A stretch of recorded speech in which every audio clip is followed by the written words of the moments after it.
Okay student, আমি এতিয়া এখন কুৱেশ্যন পেপাৰ কৰিম যিখন গোলাঘাট ডিষ্ট্ৰিক্টৰ হয়। প্ৰি টেষ্টত আহিছে, এইটো 2023-24 হয়। এতিয়া আমি কুৱেশ্যন ইয়াত 45টা আছে MCQ, সেই 45 MCQ আমি ডিছকাশ্যন কৰিম। ইয়াৰ পৰা তোমালোকে নেক্সট এক্সামবিলাক কেনেকুৱা ধৰণৰ হ'ব তাৰ এটা আভাস পাবা। এতিয়া প্ৰথমটো কুৱেশ্যন আৰম্ভ কৰোঁ। বংগ বিভাজনৰ আন্দোলন যুগত কৰিছিল কোনে কৰিছিল? এইটো কৰিছিল লৰ্ড কাৰ্জনে, এইটো আমি সকলোৱে জানো। তাৰপিছত ভাৰতী নামৰ পত্ৰিকাখন সম্পাদনা কোনে কৰিছিল? ইয়াৰ আনচাৰটো হৈছে সৰলা দেৱী চৌধুৰাণী। এইটো ডাইৰেক্ট কিতাপৰ পৰা তুলি অনা হৈছে। কিতাপত এইটো চোৱা, সৰলা দেৱী চৌধুৰাণী। ইয়াত চোৱা, এইটো দিয়া আছে ভাৰতী নামৰ পত্ৰিকাখন 1907 চনত সম্পাদন কৰি বংগদেশৰ যুৱশক্তিক তেওঁৰ জাতীয় আন্দোলনৰ জঁপিয়াই পৰিবলৈ প্ৰস্তুত কৰি তুলিছিল। এইটো হৈছে ইয়াৰ আনচাৰ, ভাৰতী পত্ৰিকাখন। অসহযোগ আন্দোলনৰ ইতিবাচক দিশটো হৈছে, অসহযোগ আন্দোলনৰ কেইবাটাও দিশ আছিলে। ৰিমুভেল অফ আনটাচেবিলিটি, মানে হিন্দুসকলৰ মাজত অস্পৃশ্য দূৰীকৰণৰ প্ৰচেষ্টা, এইটো হয়। মাদক দ্ৰব্য নিবাৰণৰ ওপৰত গুৰুত্ব, সেইটোও হয়। চৰকাৰী শিক্ষানুষ্ঠান বৰ্জন, এইটোও হয়। অসহযোগ আন্দোলন আৰু এইটো অসহযোগ আন্দোলন নপৰে, এইটো আইন অমান্য আন্দোলনৰ ক্ষেত্ৰত পৰিব। এতিয়া এইটো আনচাৰটো হ'ব ডি। তলৰ ঘটনাসমূহ প্ৰবাহ ঊৰ্ধ্বক্ৰমত সজোৱা। প্ৰথমটো সজাব লাগে একাদিক্ৰমে। এতিয়া প্ৰথমটো দিছে দাণ্ডি মাৰ্চ। দাণ্ডি মাৰ্চত কেতিয়া হৈছিল? 1930 চনত হৈছিল, এইটো আমি জানো। তাৰপিছত সাম্প্ৰদায়িক বাটোৱাৰা, এইটো সাম্প্ৰদায়িক বাটোৱাৰাৰ পাছত হৈছিল, 1932 চনত হৈছিল, 32-33 ভিতৰত হৈছিল। দ্বিতীয় ৰাউণ্ড টেবল কনফাৰেন্স হৈছিল 1932 চনত। তাৰপাছত গান্ধী আৰউইন পেক্ট, গান্ধী আৰউইন চুক্তি। গান্ধী আৰউইনৰ চুক্তিও হৈছিল 1930 চনত, 30-31 ভিতৰত হৈছিল। প্ৰথমটো হ'ব দাণ্ডি যাত্ৰা। দাণ্ডি যাত্ৰা হোৱাৰ পাছত গান্ধী আৰউইন চুক্তি হৈছিল। দাণ্ডি যাত্ৰাটো হৈ যোৱাৰ পাছতে হৈছিল এইটো। একৰ পাছত কি আহিব? 4, এইটো প্ৰথমত আহিব। তাৰপিছত 4 নম্বৰটো আহিব। ইয়াৰ ভিতৰত কোনটো আছে? Option A. তাৰপাছত 3 নম্বৰটো আহিব, ঘূৰণীয়া মেজমেল। এই ঘূৰণীয়া মেজমেল হৈ যোৱাৰ পাছতেই এই সাম্প্ৰদায়িক বাটোৱাৰাটো হৈছিল। ঠিক আছে, এইটো আম্বেদকাৰ আৰু মহাত্মা গান্ধীৰ মাজত হৈছিল। গান্ধী মহাৰাজৰ জয়, এই ধ্বনিটো বনুৱাসকলে তলৰ কোনটো আন্দোলনৰ সময়ত আগবঢ়াইছিল? এইটো অসহযোগ আন্দোলনৰ সময়ত আগবঢ়াইছিল। অসহযোগ আন্দোলনত যেতিয়া মহাত্মা গান্ধী অসমলৈ আহিছিল, তেতিয়া অসমৰ চাহ বনুৱাসকলে তেওঁলোকৰ মাজুৰী বৃদ্ধিৰ কাৰণে এটা আন্দোলন কৰিছিল। সেই আন্দোলনত গান্ধী মহাৰাজৰ জয় বুলি ধ্বনি আগবঢ়াইছিল। ঠিক আছে, এতিয়া 6 নম্বৰ কুৱেশ্যনটো চাওঁ। তলৰ অংশ দুটা মিলাই শুদ্ধ বিকল্পটো বাছি উলিওৱা। এতিয়া অসম লিটাৰেৰী ছ'চাইটি, এইটো কোনটো চনত এষ্টাব্লিছমেণ্ট হয়? আছাম লিটাৰেৰী ছ'চাইটি 1872 চনত হৈছিল। Assam literary society. তাৰপিছত আহিলে সদৌ অসম ৰায়ত সভা। সদৌ অসম ৰায়ত সভা কোন চনত হৈছিল? সদৌ অসম ৰায়ত সভা 1933 চনত হৈছিল। সদৌ অসম ৰায়ত সভা হৈছিল 1933 চনত। অসম ছাত্ৰ সন্মিলন 1916 চনত হৈছিল। লক্ষ্মীনাথ বেজবৰুৱা ইয়াত আছিল। তাৰপিছত আহিলে আহোম সভা কিমান চনত হৈছিল? ইয়াত হৈছিল 1 নম্বৰত। এতিয়া আনচাৰ কোনটো হ'ব? এৰ লগত কোনটো মিলি আছে? 3টো। এৰ লগত 3 মিলি থকা কোনটো আছে? এটাই আছে। বিৰ লগত 4 আছে, বিৰ লগত 4। চিৰ লগত আছে 2, আৰু ডিৰ লগত আছে 1।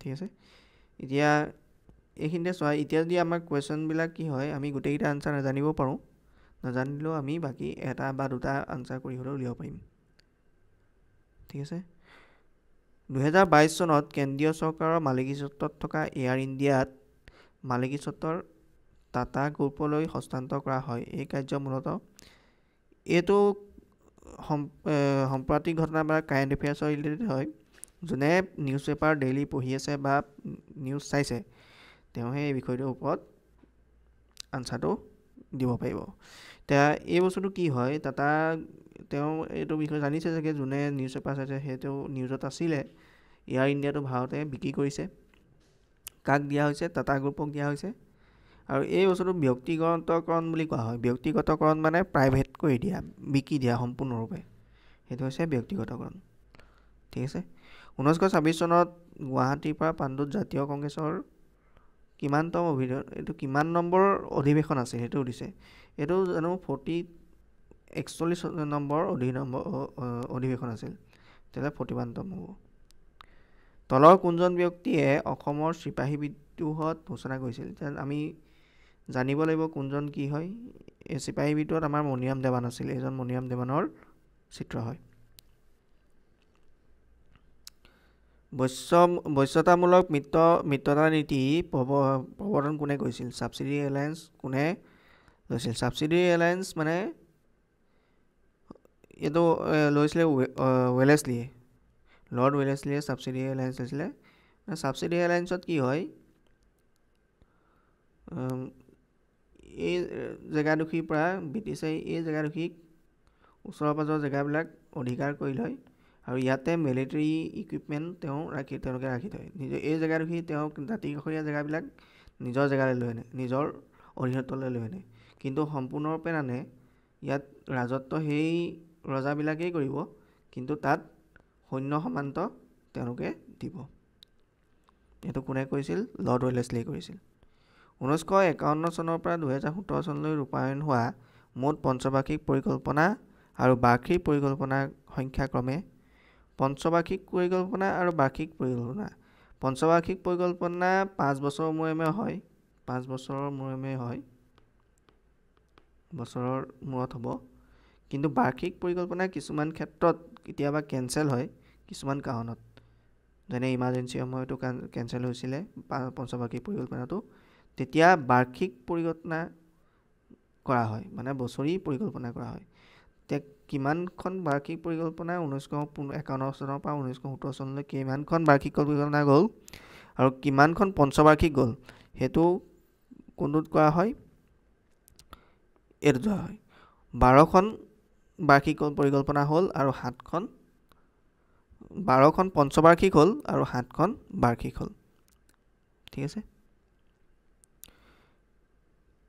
এতিয়া নীতি আয়োগৰ প্ৰথমখন বৈঠক কেতিয়া অনুষ্ঠিত হৈছিল প্ৰথম বৈঠক নীতি আয়োগৰ কেতিয়া স্থাপন হৈছিল সেইটো আমি জানো 1915 চনত নীতি আয়োগ গঠন হৈছিল আৰু দিল্লীতে হৈছিল গতিকে আনসাৰ এ ব্ৰিটিছে পিয়লি বৰুৱাক ফাঁচীকাঠত ওলমাই পিয়লি বৰুৱা কিমান চনত ফাঁচীকাঠত সোমায় সেইটো পিয়লি বৰুৱাৰ লগত আৰু কোন গৈছিল মণিৰাম দেৱানকো ফাঁচীকাঠত ওলোমা হৈছিল এইটো চিপাহী বিদ্ৰোহৰ টাইমতে হৈছিলে কিন্তু 1858 চনত হৈছিলে আৰু কোনটো আছিলে ফেব্ৰুৱাৰী মাহত আছিলে 1958 চনৰ 26 ফেব্ৰুৱাৰী তাৰিখে এই ঘটনাটো সংঘটিত হৈছিলে মণিৰাম দেৱান আৰু পিয়লি বৰুৱা দুইজনকে একেলগে ফাঁচীকাঠত ওলোমোৱা হৈছিলে এইটো যোৰহাট জেলত এইটো মনত ৰাখিবা ক'ত দিয়া হৈছিলে যোৰহাট চেণ্ট্ৰেল জেল ঠিক আছে তলৰ অংশ দুটা মিলাই শুদ্ধ বিকল্পটো বাছি লোৱা এইটো চোৱা সত্যমেৱ জয়তে কোনটো হয় সত্যমেৱ জয়তে মহা উপনিষদৰ পৰা লোৱা হয় অহিংসা পৰম ধৰ্ম এইটো মই নাজানো তাৰপিছত বাসুদেৱ কুটুম্বকম বাসুদেৱ কুটুম্বকম এইটো লোৱা হয় মাণ্ডুকা উপনিষদ এতিয়া মই এই দুটাহে জানো এইটো নাজানো এতিয়া কেনেকৈ কৰিম এইটোৰ লগত দুইটো মিলি আছে এইটোৰ লগত দুই কোনটো আছে অকল আনচাৰ এইটোত আছে আৰু বাকীটো চাম কোনটোত চিটোৰ লগত 4টো চিটোৰ লগত 4টো হৈছে বাকীকেইটা নিজে নিজে ওলাই গ'ল চোৱা বিৰ লগত 1 অহিংসা পৰম ধনৰ ৰামায়ণত আছে আৰু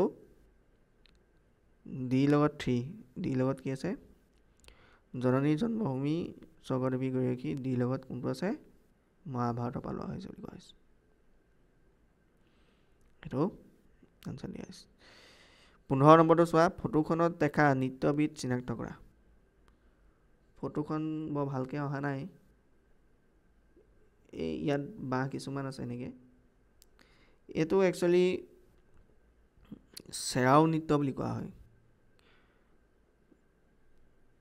চেৰাও ডান্স বুলি কোৱা হয় হয়তো পাছত তোমালোকে চিনি পাবা এইটো চেৰাও নৃত্য বুলি কোৱা হয় নৰ্থ ইষ্ট কাউন্সিলৰ সচিবালয় ক'ত অৱস্থিত নৰ্থ ইষ্ট কাউন্সিলৰ সচিবালয় শ্বিলঙত আছে ধৰ্মীয় পৰম্পৰাত সেন্দুৰ হালধি সূচনা কৰা গোষ্ঠীটো হ'ল এইটো আৰ্যসকলে লোৱা হয় আৰ্যসকলে এই সেন্দুৰ হালধি সূচনা কৰে অৰ্থবিদ বিদ জিম্মাৰণৰ মতে সম্পদ হ'বলৈ থাকিবলগীয়া গুণকেইটা হ'ল সম্পদ হ'বলৈ কি কি গুণ থাকে সম্পদ হ'ব তেওঁ এই ইকনমিজ জিমমেনৰ মতে সম্পদ হ'বৰ কাৰণে দুটা কোৱালিটি লাগে এটা হৈছে ফাংচনেলিটি বা পৰিৱৰ্তনশীলতা আৰু এটো হৈছে বহনক্ষম বা ইউটিলিটি ঠিক আছে 19 নম্বৰটো চোৱা জাপান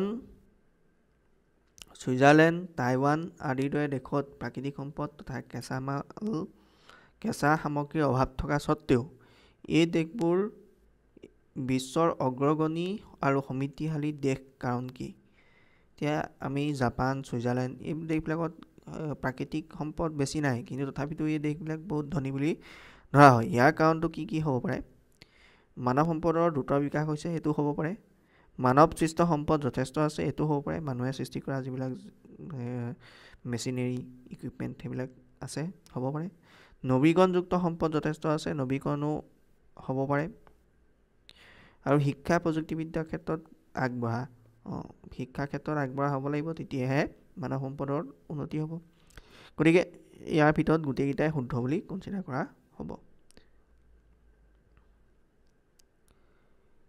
দশম শ্ৰেণীৰ ছাত্ৰ এজনৰ দেউতাকে গোলাঘাট নগৰত বেটেৰী ৰিক্সা চলাই জীৱিকা নিৰ্বাহ কৰে তেওঁৰ এই বৃত্তিটো কোন শ্ৰেণীত পৰিব এতিয়া ক্লাছ 9ৰ দশম শ্ৰেণী বা ক্লাছ 10ৰ ল'ৰা এজনৰ ছাত্ৰ এজনৰ দেউতাকে বেটেৰী ৰিক্সা চলায় এই ৰিক্সা চলোৱা হওক বা গাড়ী চলোৱা হওক এইবিলাক সকলোবিলাক সাৰ্ভিস সেক্টৰত আহে সাৰ্ভিস সেক্টৰ সদায় টাৰ্চিয়াৰী সেক্টৰ বুলি কোৱা হয় তৃতীয় বৃত্ত বুলি কোৱা হয় টাৰ্চিয়াৰী অকুপেশ্যন বা তৃতীয় বৃত্ত বুলি কোৱা হয় 2023 বৰ্ষৰ নৱেম্বৰ মাহত ভাৰতবৰ্ষৰ কোনখন মহানগৰ ভয়ানক বায়ু প্ৰদূষণ সমস্যাৰ কবলত পৰিছিল 2023 বৰ্ষৰ নৱেম্বৰ মাহত কোনখন পৰিছিল এটো আমি নিউজ পেপাৰত আছিলে খুব এটো হৈছে মুম্বাইত নৱেম্বৰ মাহত অকমান প্ৰবলেম দিছিলে ইয়াত অলপ প্ৰবলেম এটো জিওগ্ৰাফিক কাৰণ কিছুমান আছে সেই কাৰণ কিছুমানৰ কাৰণে হৈছিলে হেতু কাৰণে মুম্বাইত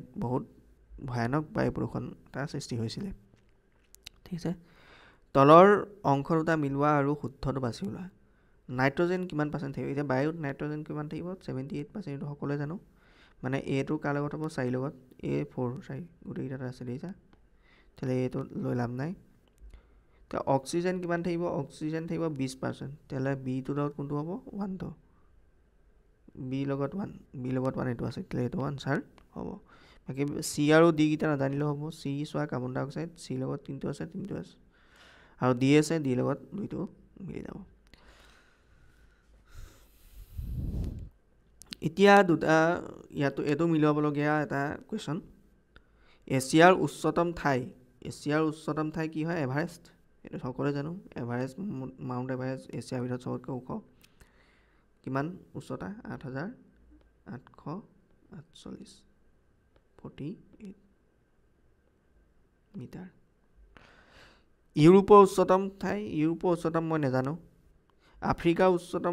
আফ্ৰিকাৰ উচ্চতম কালিমাঞ্জাৰো এটো বা হয় এটো জানো আৰু দক্ষিণ আমেৰিকাৰ উচ্চতম এটো নাজানো এতিয়া এই দুটাহে জানো মই এতিয়া এই দুটাৰ পৰা মই আনসাৰটো কেনে কৰিম একৰ লগত কি আছে 4 1 লগত 4 ইয়াতো আছে ইয়াতো আছে ইয়াতো আছে এতিয়া কোনটো জানো মই চিটো আফ্ৰিকাৰ উচ্চতম ঠাই কালিমাঞ্জাৰো চিটো কাৰ লগত মিলিব 2 নম্বৰত চিটো 2 ক'ত আছে ইয়াত আছে বিটো আনসাৰ হ'ব তেনেকৈ বাকীকেইটা নাজানিলেও দুটা আনসাৰ জানিলেও আমি আনসাৰটো কৰি দিব পাৰোঁ তুমি স্থলভাগেৰে এছিয়া মহাদেশৰ পৰা উত্তৰ আমেৰিকা মহাদেশৰ আলাস্কালৈ যাবলৈ ঠিক কৰিছা এছিয়া মহাদেশৰ পৰা উত্তৰ আমেৰিকালৈ প্ৰৱেশ পথত তুমি এখন সাগৰ পাৰ হ'বলগীয়া হয় এই সাগৰখন হৈছে এতিয়া এছিয়াৰ পৰা উত্তৰ আমেৰিকালৈ যোৱা এটাহে ৰাস্তা আছে সেই ৰাস্তাটো হৈছে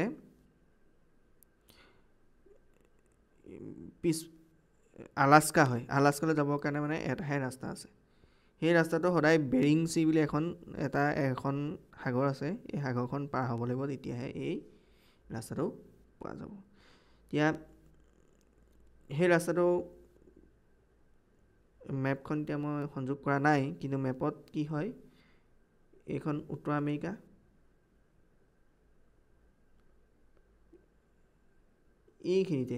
এইখিনিতে আছে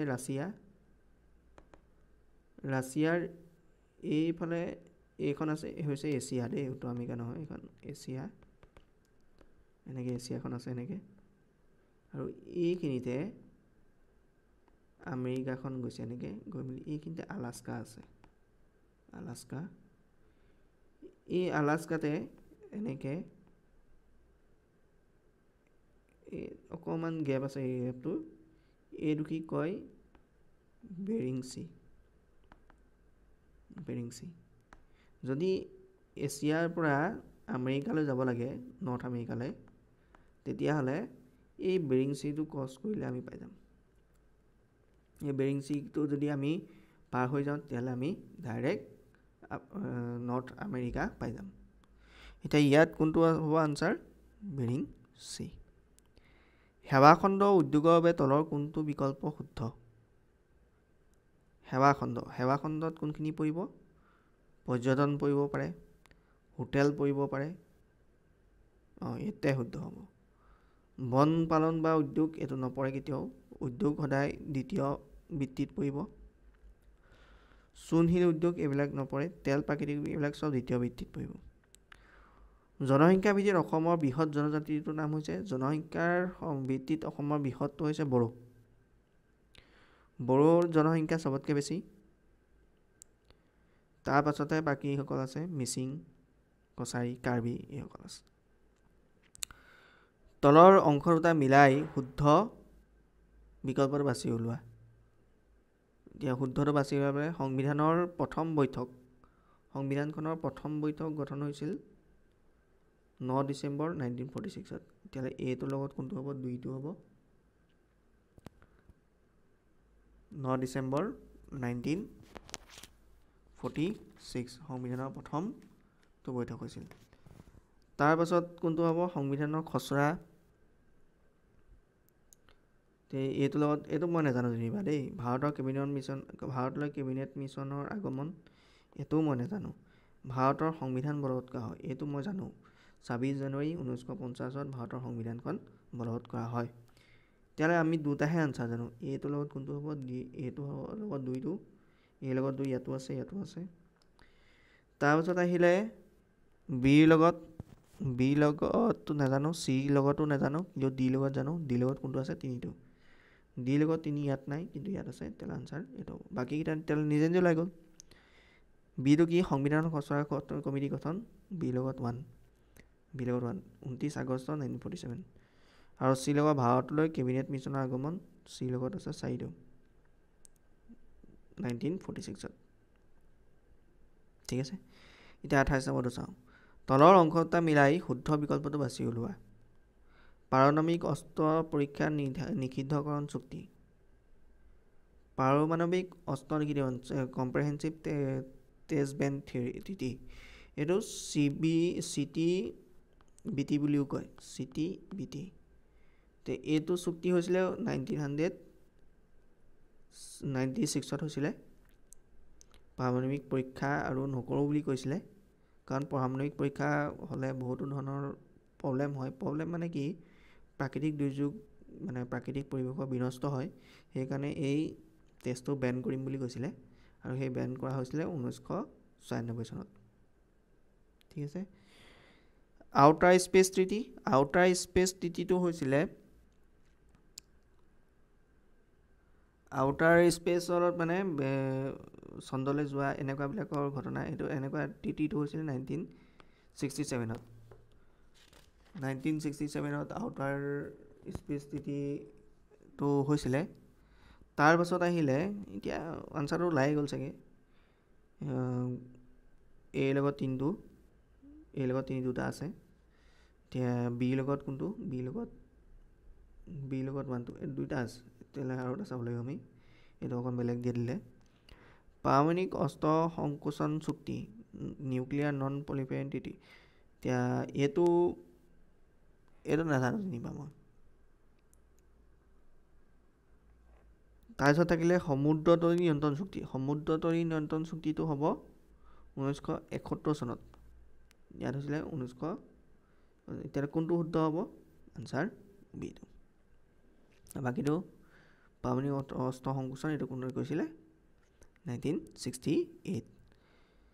ৰাষ্ট্ৰসংঘৰ নিৰাপত্তা পৰিষদৰ মুঠ সদস্য সংখ্যা, ৰাষ্ট্ৰসংঘৰ নিৰাপত্তা পৰিষদৰ মুঠ সদস্য সংখ্যা 15খন। তাৰে 5জন হৈছে পাৰ্মানেণ্ট, 5জন পাৰ্মানেণ্ট আৰু 10জন নন পাৰ্মানেণ্ট।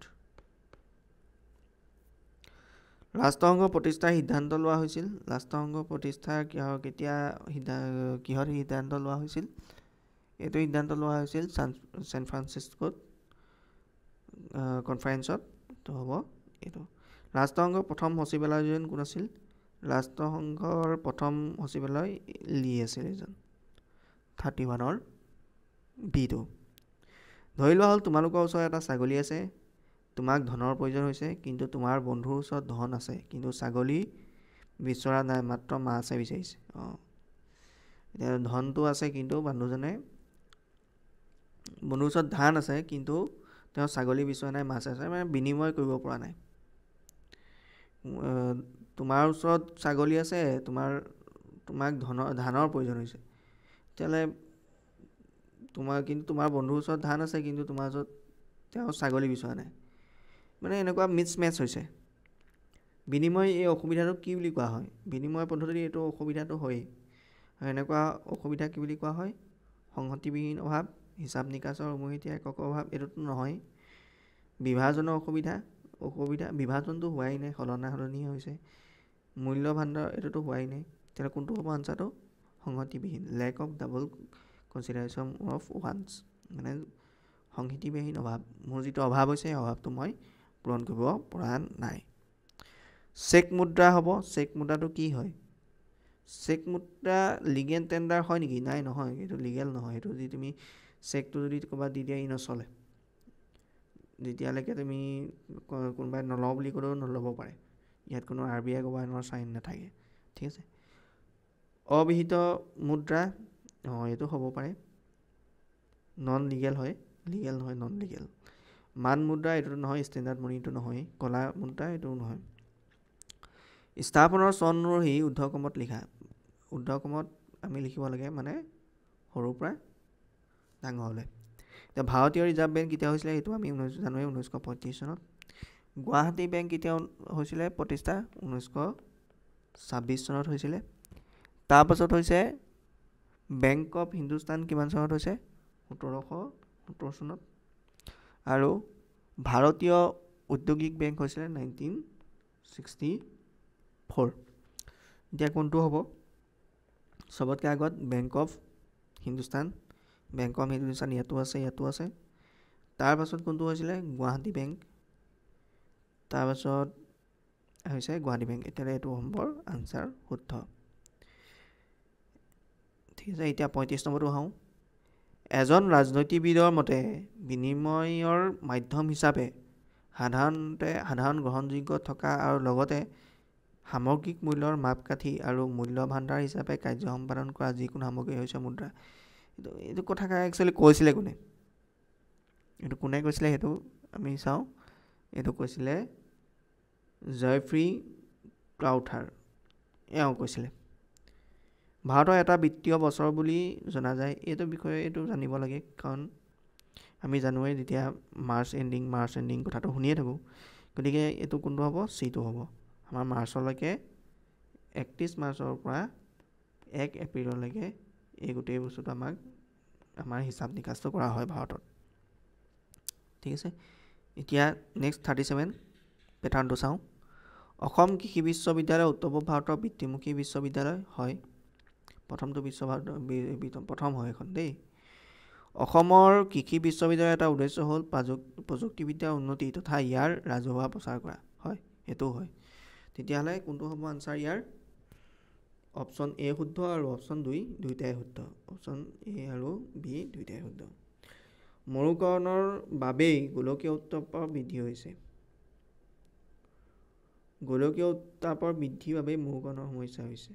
এতিয়া এই বস্তুটো হৈছে এটা আনটোৰ লগত ৰিলেটেড। মৰুকৰণৰ বাবে গোলকীয় উত্তাপ হৈছে, মৰুকৰণৰ কাৰণে হোৱা নাই একচুৱেলি, গোলকীয় উত্তাপ বাঢ়িছে সেইটো কাৰণে মৰুকৰণ হৈছে। গম পাইছা? গোলকীয় উত্তাপটো বাঢ়িছে কাৰণে মৰুকৰণ হৈছে। তেতিয়াহ'লে 1টো অশুদ্ধ আৰু বিটো শুদ্ধ।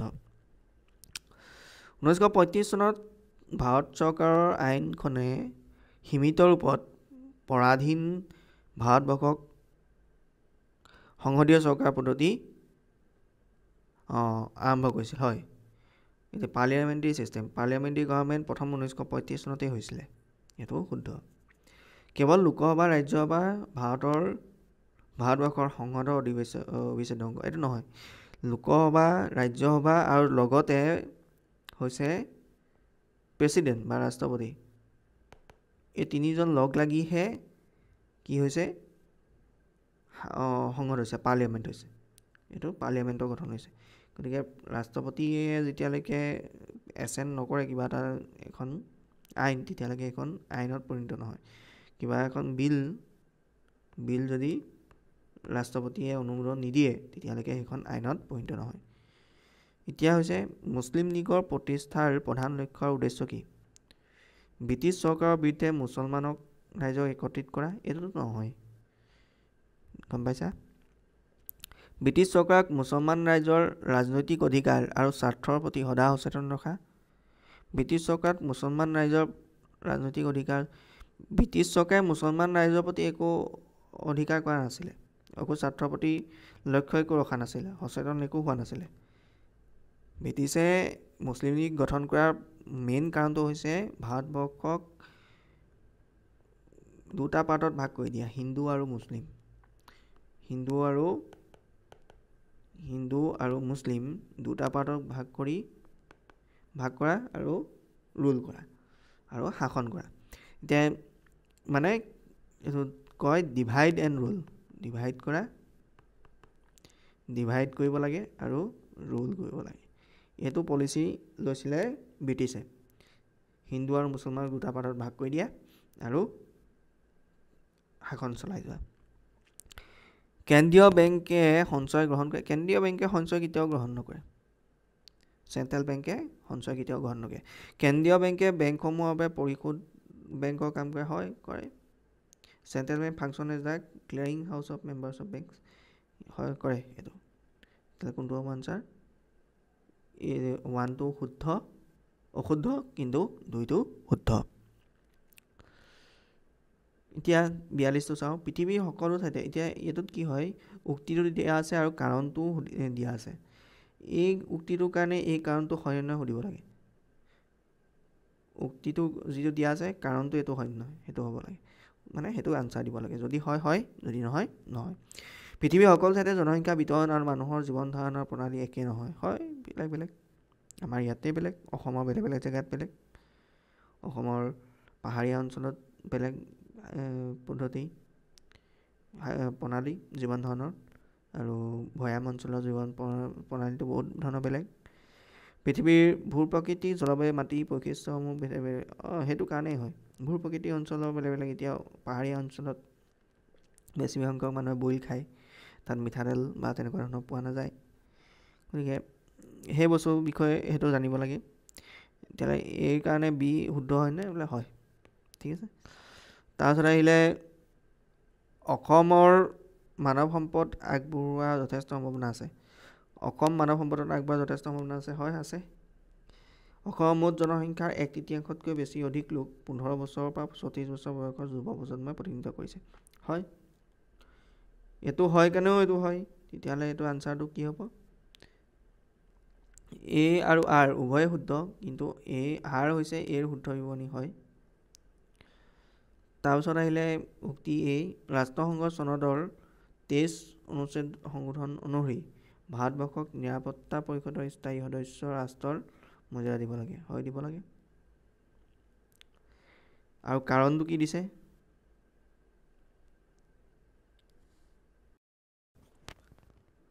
এতিয়া কাৰণটো কি দিয়া হৈছে?